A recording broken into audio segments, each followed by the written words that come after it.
अस्सलाम वालेकुम students, FSc mathematics second year chapter number 3 integration का है, एक्सरसाइज 3.2। और ऊपर मैंने अपनी वेबसाइट का एड्रेस, ईमेल एड्रेस और व्हाट्सएप वाइबर नंबर दे दिया है।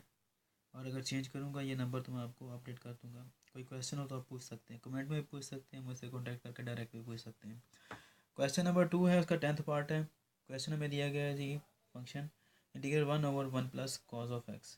ठीक है, फंक्शन लग रहा है काफ़ी इजी है, लेकिन मसला ये है कि इसको सॉल्व करने के लिए हमें थोड़ा सा सिंपलीफाई करना पड़ेगा, फिर ये इजीली सॉल्व हो जाएगा। और वो क्या है कि यहाँ पर हमने इसको सॉल्व करने के लिए हमने आइडेंटिटी अप्लाई करनी है, जो ट्रिग्नोमेट्रिक आइडेंटिटीज हमने पढ़ी हैं पहले। यहाँ पर लिख देता हूँ कॉज स्क्वायर, ये हाफ एंगल आइडेंटिटी है। Cause square x/2 half angle equal होता है 1 plus cos of x over 2k।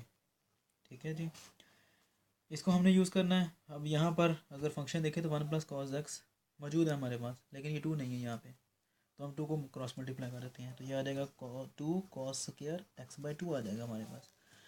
Now the function will become integral 1 ये 1 प्लस कॉस एक्स है, इसकी वैल्यू क्या आ रही है हमारे पास, 2 कॉस स्क्वायर x/2 आ रही है।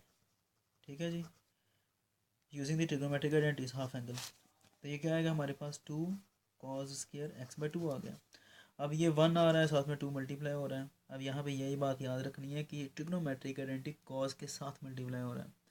ये वाला 2 कॉमन नहीं होगा। क्यों नहीं होगा? क्योंकि ये एंगल के अंदर आ रहा है। एंगल ये वाला एक्स, सपोज अगर 90 डिग्री हमें एंगल दिया गया है, तो ये डिवाइड 2 पर होकर क्या बना देगा उसको, ये 45 बना देगा। तो ये एंगल का फंक्शन है, यूँ कह लें आप। ठीक है, ये ट्रिग्नोमेट्रिक आइडेंटिटी है। तो ये वाला जो पहले 2 लिखा है ये मल्टीप्लाई हो रहा है, ये कांस्टेंट है, तो इसको हम बाहर ले जाएंगे। इंटीग्रल 1/cos स्क्वायर x/2 आ गया। ठीक है जी, अब cos स्क्वायर की इंटीग्रेशन नहीं होती, उसके लिए हम क्या करते हैं, तो 1/cos किसके इक्वल होता है आपको पता है, सीकेंट के। तो स्क्वायर आ रहा है तो स्क्वायर आ जाएगा, x/2 हो गया। ठीक है जी, इंटू dx। इसका फंक्शन हमने ये पढ़ा हुआ है, अगर आपको थ्योरी याद हो तो इसका फार्मूला हमारे पास मौजूद है। तो वो क्या आएगा, tan x/2 ओवर, अब क्या आएगा आपको शायद याद हो कि एंगल के साथ अगर कोई चीज़ मल्टीप्लाई हो रही हो तो हम उसको डिवाइड करते हैं इंटीग्रेशन फार्मूलाज के अंदर। तो ये 1/2 है, तो यहाँ पर 1/2 आ जाएगा, प्लस सी, ये भी 1/2, ये भी 1/2 कैंसिल आउट, पीछे का बचता है जी tan x/2, tan x/2 बचता है हमारे पास, प्लस सी। तो ये हमारा आंसर है। उम्मीद है कि आपको समझ आ गया होगा।